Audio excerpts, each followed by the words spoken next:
વલસાડના national highway number 48 પર આવેલ ઔરંગા નદી નજીક રેલિંગ સાથે કાર ભટકાતા અકસ્માત સર્જાયો।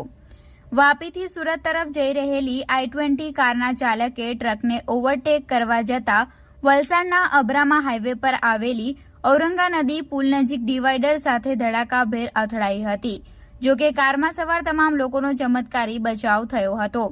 અકસ્માતની સમગ્ર ઘટના ઔરંગા નદી કિનારે ચાલતા કન્સ્ટ્રક્શનની સાઈડમાં લગાવેલા સીસીટીવી કેમેરામાં કેદ થઈ હતી। વલસાડના નેશનલ હાઈવે નંબર 48 પર એક પછી એક અકસ્માતો થઈ રહ્યા છે। વલસાડ નેશનલ હાઈવેના અકસ્માતો સામાન્ય બાબત થઈ ગઈ છે। વલસાડના હાઈવે વિસ્તારમાં રોજે રોજ અકસ્માતોની ઘટનાઓ બની રહી છે। ત્યારે વાપીથી સુરત તરફ જઈ રહેલી I-20 કારના ચાલકે ટ્રકને ઓવરટેક કરવા જતી વખતે વલસાડના અબ્રામા હાઈવેના રસ્તાના સાઈડે લગાવવામાં આવેલ લોખંડની ડિવાઈડરમાં ઘૂસી જતા અકસ્માત સર્જાયો હતો। અકસ્માત થતા કાર ચાલક સહિત કારમાં સવાર તમામ લોકોનો ચમત્કારી બચાવ થયો હતો।